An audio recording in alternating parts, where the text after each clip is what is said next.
Hello everyone, कैसे तुम सभी। से बहुत सारे बच्चे जो मुझे नहीं जानते होंगे, my name is Beauty Jha, currently a third year MBA student at Lady Hardinge Medical College. Video का टॉपिक तुम सभी को दिख ही गया होगा, बट उससे पहले मेरी एक शायरी सुनते हुए जाओ। ये दीदी का सस्ता व्हाइट बोर्ड है जनाब, इसे महंगा आईपैड मत समझिए। ये दीदी का सस्ता व्हाइट बोर्ड है जनाब, इसे महंगा आईपैड मत समझिए। आज का दीदी का जो कंटेंट है ना, बहुत महंगा है, बहुत महंगा है, तो प्लीज इसे नजरअंदाज मत कीजिए। So with this let's get started. आखिरी के 75 दिन तुम्हारे पास बच गए हैं, ठीक है। अभी तुम्हारे पास बहुत सारी वीडियोस आ रही होंगी यूट्यूब पर, last 75 days, how to crack it, how to crack it, how to crack it. See, यहाँ पर कोई झूठी होप, कोई झूठा मोटिवेशन तुमको नहीं मिलेगा। जो जेन्युइन बातें हैं, जो मुझे लगता है मुझे तुम तक एज एन एल्डर सिस्टर बताना चाहिए, वो मैं यहाँ पर बताऊंगी। क्या तुम्हारे लिए इस लेवल पर इतने दिनों में पॉसिबल है जो तुम जेन्युइनली कर सकते हो, वो मैं तुम्हें बताऊंगी। तो आखिरी 75 दिन है तुम्हारा, ये आखिरी चांस हो सकता है, आखिरी चांस है भी। तुम्हें इसमें कैसे अपना 100% करके लाना है। इसके बाद मैं तुमको बता दूं, इस वीडियो में जो तुम्हें बताऊंगी, इसके अलावा तुम्हें बायोलॉजी में कुछ चैप्टर्स, या फिर बायोलॉजी में जैसे कि ह्यूमन फिजियोलॉजी 10 दिन में कैसे खत्म करे, या कंप्लीट ऑर्गेनिक केमिस्ट्री 15 दिन में कैसे खत्म करे, ये इनऑर्गेनिक केमिस्ट्री 3-4-5 चैप्टर्स है, इसको एक वीक में कैसे खत्म करे, फिजिक्स के हाई स्कोरिंग चैप्टर्स 2-3-4 सप्ताह में कैसे कंप्लीट करे, ये सारे टॉपिक पे अगर तुम वीडियो चाहते हो तो प्लीज कमेंट कर देना। अभी रात के बज रहे हैं 1:30, आज सैटरडे था, ठीक है। मैं कॉलेज से आई हूँ, मेरी तबीयत ठीक नहीं थी, बट मुझे लगा कि मैं यूट्यूब पर बहुत कम कंसिस्टेंट हूँ अभी, और तुम सब भी मुझे बहुत ज्यादा लाइक कि दीदी कहाँ है करके। तो आज मैं पूरी रात कंटेंट लिखूंगी भी, लिखकर यहाँ पर मैं बनाऊंगी, मैं पूरी रात जगूंगी। बस तुम्हें छोटा सा एफर्ट करना है। प्लीज कमेंट कर देना कि दीदी ये वीडियो जैसे ही जाएगी तुम तक, कल तक परसों तक पहुंच जाएगी। कमेंट कर दो। अगर मुझे कमेंट में 50 बच्चों ने भी कहा दीदी इन सब से रिलेटेड वीडियो चाहिए, यस यस यस, तो मैं डेफिनेटली ये वाली वीडियो अपलोड करूंगी, अदरवाइज तो बनाकर मैं ऐसे ही छोड़ दूंगी, ठीक है। और अगर ये सब वीडियो चाहिए तो प्लीज सब्सक्राइब कर लेना, ताकि जब भी तुम्हारे पास आए ये वीडियो, मतलब 1-2 दिन के ड्यूरेशन में अपलोड करूंगी, तुम तक पहुंच जाए, ठीक है। सो यहाँ पर देखो, फरवरी के 15 दिन तुम्हारे पास बचते हैं, मार्च का 31 दिन, अप्रैल का 30 दिन, मतलब 75 दिन तुम्हारे पास मोटा मोटी बच रहा है। 3 मई को तुम्हारा नीट का एग्जाम है, ठीक है। अब देखो यहाँ पर ना, ये रही तुम्हारी प्रॉपर सीधी नीट एग्जाम या किसी भी एग्जाम को क्रैक करने के लिए सबसे पहले सिलेबस कंप्लीट करना, देन उसके बाद उसको लर्न करना, रिवाइज करना, देन उसके बाद टेस्ट देना। टेस्ट जब हम शुरू में देते हैं हमारे स्कोर कम आते हैं, फिर हम लर्न करते हैं, फिर रिवाइज करते हैं, फिर हम टेस्ट देना शुरू करते हैं, तो हमारा जो स्कोर है वो धीरे धीरे करके इंप्रूव करता है। एग्जाम के दिन में हमारा स्कोर काफी अच्छा आता है, ठीक है। ये बेसिक स्टेप है। अब इन बेसिक स्टेप के रिगार्डिंग मैं देखती हूँ कि हमारे पास अभी जो यहाँ पर वीडियो देख रहा होगा, तुम अभी किस कैटेगरी में आते हो। तो यहाँ पर मैंने 3 कैटेगरी ऑफ स्टूडेंट्स बनाई है। वेट, मैं मार्कर ले लेती हूँ। यहाँ पर मैंने 3 कैटेगरी ऑफ स्टूडेंट्स बनाए, जो मुझे पता, जो 95% बच्चे हैं वो कैटेगरी 1 में है, जिनका सिलेबस अभी तक कंप्लीट नहीं हुआ है। अभी तक कंप्लीट नहीं हुआ। बीएड के तुम्हारा फिजिक्स पूरा इनकम्प्लीट रहता हो, तुम्हारा फिजिकल केमिस्ट्री इनकम्प्लीट रहता हो, तुम्हारा बीएड के ऑर्गेनिक केमिस्ट्री तुमने कंप्लीट नहीं किया हो, उस पर स्ट्रॉन्ग कमांड ना हो, बीएड तुम्हारा इनऑर्गेनिक केमिस्ट्री रहता हो, तुम्हारा 12th का बायो रहता हो, या 11th का बायो रहता है, कुछ भी, यू कम इन दिस 95% के तुम्हारा सिलेबस कंप्लीट नहीं है। अब अगर सिलेबस कंप्लीट नहीं है तो ये सारे स्टेप तो तुम भूल ही जाओ। मतलब इस नीट एक के दिन तुम अच्छा परफॉर्म करने से इतने दूर हो, इतने दूर, ठीक है। कैटेगरी 2 आता है कि तुम्हारा सिलेबस तो कंप्लीट है, या 90% कंप्लीट है, 85% कंप्लीट है, बट तुमने लर्न और रिवाइज नहीं किया है। मतलब तुमने रिवाइज नहीं किया है, तुमने फॉर्मूलेज लर्न नहीं किए हैं, तुम्हें थ्योरी याद नहीं है, तुमसे क्वेश्चंस प्रैक्टिस नहीं किया है। देन कैटेगरी 3 आता है, तुमने टेस्ट तो दिया है बट तुम्हारा स्कोर कम आ रहा है। दैट इज कि तुम अभी टेस्ट दे रहे हो कि इनिशियल स्टेप पर हो, कि तुम टेस्ट दे रहे हो, yes you are very serious, you have completed your syllabus, तुमने लर्न एंड रिवाइज भी कर लिया है, और तुम टेस्ट देने लग रहे हो और तुम्हारा स्कोर बहुत ही कम आ रहा है। अब तीनों के लिए क्या करना है, मैं तीनों के लिए बताऊंगी। सबसे पहले let's come on category 1। Category 1 तुम्हारा सिलेबस कंप्लीट नहीं है। इट कुड बी तुम्हारा 10 चैप्टर नहीं कंप्लीट हो, 12 चैप्टर नहीं कंप्लीट हो। सबसे पहला काम जो तुम्हें करना है कि जस्ट अभी कॉपी का पन्ना फाड़ो। तुम्हें अगर नहीं आता कॉपी का पन्ना कैसे फाड़ो, तो मैं तुमको बताती हूँ।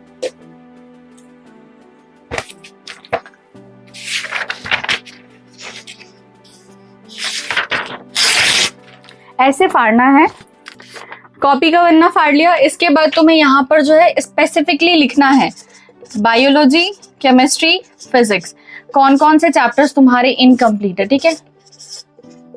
तुम्हें यहाँ पर लिखना भी साथ साथ, तुम मेरे साथ साथ लिखोगे वीडियो देखते हुए, ठीक है। अपना बुक निकालो, सिलेबस निकालो, देखो कौन कौन से चैप्टर्स तुम्हारे इनकम्प्लीट है, यहाँ पर लिख लिया है तुमने। अब इन इनकम्प्लीट चैप्टर में से तुम्हारे पास अभी तक तुमको पता लग गया होगा कि प्रीवियस से क्वेश्चंस देखकर कि किस चैप्टर से हाई वेटेज, ज्यादा वेटेज है, किस चैप्टर ज्यादा क्वेश्चन आता है। लेट्स सपोज बायो में तुम्हारा बायोटेक्नोलॉजी नहीं हुआ है, और बायो में तुम्हारा मान के चलो कि तुम्हारा बायो में जो है एनवायरमेंट एंड कंजर्वेशन ये वाला चैप्टर भी नहीं हुआ है। तुमने इन तीनों चैप्टर को लिखा, बट मैं प्रायोरिटी पे पता है किसको रखूंगी, बायोटेक्नोलॉजी को। क्यों? एक तो छोटा चैप्टर है, दूसरा इससे 8-8, 10-10 क्वेश्चंस आते हैं। तो सबसे पहले ये वाला चैप्टर कंप्लीट करना है। तुमने सबसे पहले चैप्टर को लिस्टिंग कर लिया, लिस्टिंग करने के बाद स्टार कर लो उन चैप्टर को जिनका की वेटेज बहुत ज्यादा है, और जिनका वेटेज ज्यादा उन चैप्टर्स को तुम सबसे पहले कंप्लीट करो। अब वही अगर बायो में तुम्हारा चैप्टर का बैकलॉग है, तुमको पता है चैप्टर का वेटेज ज्यादा, उस चैप्टर को तुम वन शॉट उसका लेक्चर लो, उसके बाद एनसीईआरटी पढ़ लो, उसके 100 क्वेश्चंस लगा लो, तुम्हारा वो चैप्टर डन है, ठीक है। केमिस्ट्री में अगर यही आता, तुमने फिर से हाई वेटेज चैप्टर्स ढूंढ लिया, उस चैप्टर का वन शॉट ले लो। उस चैप्टर में टीचर ने वन शॉट के अंदर जितने क्वेश्चंस करवाए हैं, 80-100 क्वेश्चंस करवाए होंगे, 50-60 भी करवाए, उसको तुम खुद से सॉल्व करके देखो। देन इसके बाद 100 क्वेश्चंस तुम अपनी तरफ से एक्स्ट्रा प्रैक्टिस करके देखो, तुम्हारा केमिस्ट्री का वो chapter done. Then comes physics. Physics में देखो, फिजिक्स में जब तुम्हें पता लग जाएगा हाई वेटेज चैप्टर्स कौन कौन से, जैसे मॉडर्न फिजिक्स बहुत हाई वेटेज चैप्टर है, देन फिजिक्स में तुम्हारे पास जो है semi conductor high weightage chapter है, current electricity high weightage chapters है। तो जब तुम्हें फिजिक्स का पता लग जाएगा उस हाई वेटेज चैप्टर को वन शॉट से देखो, मैं एक वीडियो अब जो मैं इसके अगला शूट करूंगी ना, मैं उसमें डेफिनेटली हाई वेटेज चैप्टर्स तुम्हारे लिए लेकर आऊंगी। देन बताऊंगी किस एक एक सिंगल चैप्टर को तुमको वन शॉट से करना है, ये डिटेल से करना है। देन वन शॉट लेने के बाद उसको याद रखने के लिए कैसे करना है, उसके क्वेश्चंस कहाँ से लगाने, कितने क्वेश्चंस लगाने, कितने फ्रीक्वेंसी पे रिवाइज करना है, टेस्ट कहाँ से देना है, सब कुछ। तो वो सब मैं प्रॉपर एक वीडियो में बताऊंगी। बट तुमको अभी अगर तुम यहाँ पर इस वीडियो को देख रहे हो तो तुम्हें मैंने बहुत सारे वीडियो में बताया भी कि इस चैप्टर को तुम वन शॉट से करो। देखो फिजिक्स के साथ हम रिस्क नहीं खेल सकते, तुम्हें फिजिक्स में कुछ कुछ चैप्टर मैंने बता रखा है, इसको वन शॉट से ले लो तो उसको वन शॉट से कंप्लीट करो। वन शॉट के लेक्चर के अंदर जितने क्वेश्चंस है वो करो, प्लस में अपनी तरफ से 100 क्वेश्चंस एक्स्ट्रा प्रैक्टिस करो, तुम्हारा वो चैप्टर डन है, ठीक है। तो कैटेगरी 1 ऑफ स्टूडेंट को मैंने क्या कहा कि तुम्हें जो है लिस्ट करना है कितना तुम्हारा इनकम्प्लीट सिलेबस है। देन उसके बाद प्रायोरिटी में लाओ, किन चैप्टर्स तुम्हारा प्रायोरिटी है, और उस प्रायोरिटी में लाके देन उन चैप्टर्स को तुम पहले फिनिश करो। फिनिश करने का मतलब वन शॉट लो, उनके क्वेश्चंस प्रैक्टिस करो, दैट्स इट। अभी तुम्हारे पास नोट्स नहीं बनाना, तुमको शॉर्ट नोट्स नहीं बनाना है तुमको। अगर तुम थॉट कर रहे हो कि नहीं तुम्हारा सिलेबस बहुत अबंडेंट है कि तुमसे इस बार नहीं हो सकता, तुम्हें अगली बार देना है, या तुम अगली बार के लिए प्रिपेयर कर रहे हो, तब तो तुम जो हो शॉर्ट नोट्स तो एटलीस्ट बनाकर ही चलो, ठीक है। क्योंकि फिर ये वाला तुम एग्जाम जो ट्रायल के लिए दे रहे हो। बट अगर तुम्हारा ये कि नहीं इसी में मुझे जो है 550-600 तक लाना है, या फिर मुझे 400, 450 से 500 तक लाना है, तो उसके लिए सबसे बेस्ट तरीका ये प्रायोरिटी वेज में तुम चैप्टर को फिनिश करो, काम चलाओ। शॉर्ट नोट्स भी तुमको नहीं बनाना है, सब कुछ तुम्हारे पास है। एट देन जब तुमको रिवाइज करना होगा, तुम डिजिटल जो तुम्हारे पास मोबाइल के अंदर नोट्स है, PDF नोट्स है, तुम उससे पढ़कर भी रिवाइज कर सकते हो। दिस इज द वे, ठीक है। तो यहाँ से जो तुम्हारा सिलेबस कंप्लीट और ये स्टेप जो तुम्हारा कंप्लीट हो जाएगा। देन उसके बाद आता है लर्न एंड रिवाइज। अब दीदी हम याद कैसे करें, या फिर हमने चैप्टर पढ़ तो लिया बट रिवाइज कैसे करें। देखो सिलेबस कंप्लीट करना ना बहुत आसान है। अभी मैं ही 2 सप्ताह से ऑप्था पढ़ रही थी, ऑप्था के लेक्चर्स मैंने खत्म कर लिए हैं, बट जब मैं पीछे मोड़कर पन्ने पर देखती हूँ तो मुझे वो चीजें याद नहीं आ रही होती, क्योंकि मैंने याद नहीं किया, रिवाइज नहीं किया। तो सिर्फ लेक्चर लेने का या सिलेबस कंप्लीट करने का just only by watching lectures does not make any sense unless और until you do not revise that substance.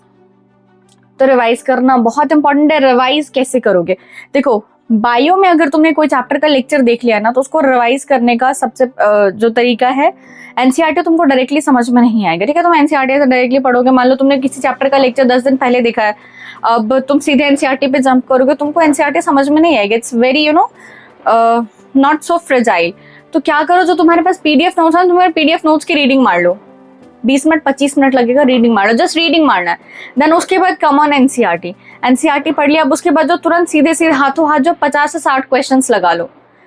जब तुम चीजों को पढ़ते हो ना, तब वो चीज जो तुम्हारे दिमाग में 10% रिटेन रहती है, लेकिन जब उसी पढ़ी हुई चीज से तुम MCQ प्रैक्टिस करते हो ना, तो वो तुम्हारे दिमाग में 80%, 90% तक रिटेन रहती है, ठीक है। तो लर्न के साथ साथ तुमको प्रैक्टिस भी करना है। देन आता है केमिस्ट्री और फिजिक्स। केमिस्ट्री और फिजिक्स के लिए जब भी तुम करो कोई भी चैप्टर का, इसमें रिविजन का मतलब ये है क्वेश्चन सॉल्विंग। रिवीजन का मतलब नहीं है कि एनसीईआरटी तुम पढ़ रहे हो, रिवीजन का मतलब ये क्वेश्चन सॉल्विंग। तुमने शॉर्ट नोट्स जो है उसके फॉर्मूला चार्ट्स पढ़ लेने हैं, ऑर्गेनिक केमिस्ट्री में रिएक्शंस पढ़ लेने हैं, एंड देन उसके बाद तुमको जो क्वेश्चंस लगाना है, क्वेश्चंस भी तुमको सबसे पहले क्लास नोट्स वाले क्वेश्चंस लगाना है, ठीक है। तो उसको तुमको 50-60 क्वेश्चंस कहीं और से एक्स्ट्रा एनसीईआरटी बेस्ड मिलता है तो उसको भी प्रैक्टिस करो ताकि तुम्हारा जो क्वेश्चन पे कमांड अच्छा हो। देन कम्स टेस्ट में लो स्कोर आ रहा है, टेस्ट में कम स्कोर आ रहा है। कैटेगरी थी कि दीदी हमने सिलेबस कंप्लीट कर लिया है, हमने लर्न भी कर लिया, रिवाइज भी कर लिया, हमारा दोस्त हमसे कभी कोई क्वेश्चन पूछता है तो हम जवाब भी दे देते हैं, क्लास में टीचर क्वेश्चन करा रहे हो तो हमको फटाफट क्वेश्चन भी आ रहा था। लेकिन जब वही क्वेश्चन हम सेम पेपर में देखते हैं तो हम घबरा जाते हैं, हम गलतियां करते हैं, हमसे बहुत सारी गलतियां हो जाती हैं, हमारे मार्क्स अपने दोस्त के मुकाबले कम आते हैं, क्लास में सबसे कम स्कोर कर रहे हैं। इसका क्या सोल्यूशन है? देखो तुम्हारा लो स्कोर आ रहा है ना, कोई तुमको ये सब बातें नहीं बताएगा। तुम्हारा लो स्कोर आ रहा है ना, बहुत सारा रीजन है। सबसे पहले तुम्हारा स्पीड, कि तुमने 3 घंटे के पेपर में तुम जो अगर पूरा 3 घंटा सॉल्विंग में ही दे रहे हो, तुम चेक नहीं कर पा रहे हो, ठीक है। जबकि फिजिक्स और केमिस्ट्री ऐसा सब्जेक्ट है जहां पर तुमको चेक करना है। इवन बायो में भी तुमको अपने आंसर्स चेक करने हैं before filling that into OMR sheets. तुम सब क्या करते हो, तुम सब पेपर एक राउंड में खत्म करते हो कि हमने एक बार में जो है 2.5 घंटे में हम एक राउंड में पेपर कर लेते हैं और उसके बाद आधा घंटा बचेगा उसमें ओएमआर भर लेंगे। नहीं, तुमको अपना पेपर 2 राउंड में करना है। एक राउंड में तुमने जो है सारे क्वेश्चंस कर लिया, दूसरे राउंड में तुमको जो चेक भी करना है, जो नहीं क्वेश्चंस है उनको तो करना ही करना है, प्लस में जो किए हुए क्वेश्चंस ऑलरेडी उसको चेक भी करना है। क्या पता तुमने क्वेश्चन में नॉट नहीं पढ़ा हो, क्या पता तुमने क्वेश्चन में इनकरेक्ट नहीं पढ़ा हो, क्या पता तुमने लास्ट का ऑप्शन छोड़ दिया हो। तो पेपर करने का तरीके में ही ना तुम्हारे पेपर में मार्क्स कैसे बढ़ने हैं वो तरीका तुम फाइंड आउट कर लोगे। तुम्हारा paper attempting strategy will get you the more marks or will get you the improved marks as compared to the earlier ones। जैसे कि नेगेटिव मार्किंग, सबसे पहले तुमको अपना नेगेटिव मार्किंग कम करना। नेगेटिव मार्किंग के लिए क्वेश्चंस बहुत अच्छे से पढ़ो। अपना पेपर करते हो सिर्फ अपना पेपर देखना है, तुम्हारा अपने पेपर पे फोकस होना चाहिए, ना उधर नजर ना इधर नजर। 3 घंटे तुम्हारी जो नजरें हैं अपने पेपर पे होना चाहिए, मुंडी ऊपर भी नहीं होनी चाहिए। नेगेटिव मार्किंग का चांस यहाँ से कम होगा। क्वेश्चन ढंग से पढ़ो। ऑप्शंस कभी भी पढ़ना शुरू करते हो ना, 4th ऑप्शन से पढ़ना शुरू करो। ऑप्शन डी पहले पढ़ो, फिर सी पढ़ो, फिर बी पढ़ो, फिर ए पढ़ो। कभी कभार क्या होता है कि हमने क्वेश्चन देखा, हमने ऑप्शन ए पढ़ा, बी पढ़ा, ए बी में से हमने जो है कुछ सही वही जो भी लगा हमने उसको मार्क कर दिया, सी डी हमने दे दिया। सी डी में जो है ज्यादा बेटर ऑप्शंस थे, ठीक है। मैचिंग वाले क्वेश्चंस में तुम ज्यादा टाइम लगाते हो, क्यों लगाना है? मैचिंग के क्वेश्चंस में तुम देख लो कि ऑप्शंस तो दिया हुआ था, तुम देख लो किसका किसके साथ दे रखा है और कोई एक ही ऑड वन जो तुमको फाइंड आउट करना है कि कोई सी पकड़ लिया है, कोई डी पकड़ लिया मैचिंग में, जिसका कि एक सिर्फ ये आंसर ऑप्शन में सिर्फ ये दे रखा है। सिर्फ उसको करेक्ट करके तुम पूरा मैचिंग सॉल्व कर सकते हो, पूरा पढ़ने की जरूरत भी नहीं है, लेकिन चेकिंग करते टाइम पूरा पढ़ना है, ठीक है। ये कर लेना है। देन उसके बाद जो हो प्लस माइनस की गलती नहीं करनी है, यूनिट्स की गलती नहीं करनी है कि क्वेश्चन मीटर में पूछा है तुमने सेंटीमीटर में आंसर लगा दिए, ठीक है। प्लस माइनस की गलती नहीं करनी है। देन टाइम मैनेजमेंट प्रॉपर करो। देन ओएमआर भरने की स्पीड बढ़ाओ, क्योंकि एट देन तुम्हारा ओएमआर ही मशीन में डलेगा, वही तुम्हारा रिजल्ट रैंक लाएगा, वही तुम्हारा जो है डिसाइड करेगा तुम्हें मेडिकल कॉलेज मिलना है या नहीं। ये सारी चीजें हो गई। देन और अपना तुम टेस्ट का स्कोर कैसे इंप्रूव कर सकते हो? जब तुम टेस्ट देकर आते हो, देखो टेस्ट अगर तुम 3 घंटे ही देते हो ना, तुम्हारा एनालिसिस बहुत छोटा वर्ड लगता है, बट भाई एनालिसिस में अच्छा एनालिसिस करने में टॉपर्स को 6-6, 7-7 घंटे लग जाता है। पूरा सारे क्वेश्चंस देखो, जो सही किए हैं वो भी देखो एनसीईआरटी में, वो भी देखो, उसका भी कॉन्सेप्ट रिवाइज करो, जो तुक्के मार के किए उसका भी कॉन्सेप्ट रिवाइज करो, जो गलत किए हैं उसको तो पहले क्वेश्चन पेपर मार्क करके रख लो ताकि लास्ट टाइम में भी देखना, प्लस में उसका भी कॉन्सेप्ट जाकर रिवाइज करो। तुमने वो गलत क्यों किया है, क्या उसमें कोई सिली मिस्टेक थी कि प्लस माइनस की गलती थी, यूनिट्स की गलती थी, ऑप्शन की गलती थी, या फिर तुम्हारा कॉन्सेप्ट उस हिस्से में वीक है। और अगर कॉन्सेप्ट तुमको लगता है वीक है तो उस कॉन्सेप्ट को मिस्टेक नोटबुक में लिखो और उस कॉन्सेप्ट को जाकर तुम रिवाइज करो, उसके छोटे से वीडियोस को देखकर या अपने नोट्स में से या फिर कहीं से भी, और उससे रिलेटेड क्वेश्चंस प्रैक्टिस करो। ध्यान रखो अगले बार तुम्हारा उस चैप्टर से बेसिक से किसी और क्वेश्चन से गलती हो जाए, किसी और टॉपिक से गलती हो जाए, लेकिन जो गलती तुमने इस पेपर में की उस टॉपिक के ऊपर और नीचे और वो टॉपिक इटसेल्फ, वहां से गलतियां नहीं होनी चाहिए, ठीक है। So this was all in this video. Please अगर वीडियो हल्की सी भी हेल्पफुल लगी हो तो सब्सक्राइब कर देना। अभी मुझे पूरे रात जगना है जस्ट फॉर यू, क्योंकि मुझे लगता है कि अगर मैंने रिस्पॉन्सिबिलिटी लिया तो मुझे तुम्हारे साथ नीट तक रहना है। मैं भाग नहीं सकती हूँ, आई कैन नॉट रन, ठीक है। तो अभी मैं जा रही हूँ तुम्हारे लिए फिजिक्स का बनाने के लिए, केमिस्ट्री बनाने के लिए, ताकि एटलीस्ट तुम हर एक उसमें 100 मार्क्स या 90 मार्क्स इतना तो ला ही सको, है ना।